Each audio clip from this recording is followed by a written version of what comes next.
Bruce McCulloch here. Welcome to my YouTube, Bruce McCulloch Remembers Things. Lately, I've been telling people on my YouTube channel about some of the stuff that we created for Kids in the Hall and why and how we created it. And I think people like the behind the scenes or behind the impulse, as it were, for certain work. A little piece called Work Pig I did, which was an oddly kind of weird little film. And the reason I wrote that is actually my nickname in the troupe was Work Pig, right? Not so flattering, you know, like Kevin was the face because everything he would do was funny, and Mark was the character guy, and Dave was the witty guy, and Scott was the showman, and I was Work Pig. Wow. And of course it was because I would get up too early in the morning, write too many scenes, and insist too hard that they should get into the show. And so I remember I wrote a thing called Work Pig, which was about me, where I'll go and let's get things going, which is exactly how I was. See, the normal Kids in the Hall writing session would work like this. I would get there on time, Kevin would get there on time, Scott would come in later, like an hour later, with some story about how someone offended him or he offended someone on the subway or in the gay club the night before. Mark would come very late and go, "Oh, I really need to eat something. Is anybody like hungry? I would really like an amuse-bouche." And of course, Dave would come late and just be like reading a Chaucer book.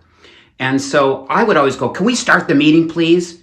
And then Kevin started the phrase, which we later used in Armada, "Can we come having eaten?" Which means if we're going to have a writing session, Mark, it's not about, you know, picking what restaurant we want to go to or what, you know, where we want to walk to and slowly hope an idea hits us as we grab some food at one of the food carts that lines the Toronto streets.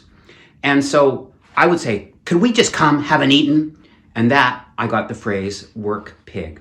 And of course, I always have been obsessed with heart attacks.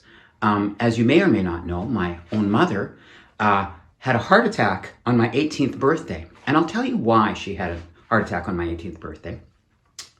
I was with some of my friends, and we had something called Tequila Fest, where you would come, you would strip down to your underwear, which is sort of homoerotic, and you would weigh yourself and see how much tequila per pound you could drink.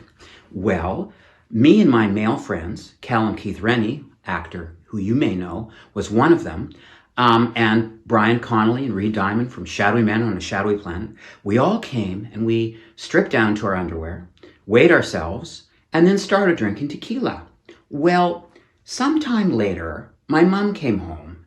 You know, first thing in the morning, they found Callum Keith Rennie asleep on the lawn, wearing nylons, and we put lipstick all over his face, as you do when your friend gets drunk and passes out. She came in and she looked at the house. And in fact, the house had been wrecked. We had broken every glass in the entire house. There was one pewter stein that we had that was only dented.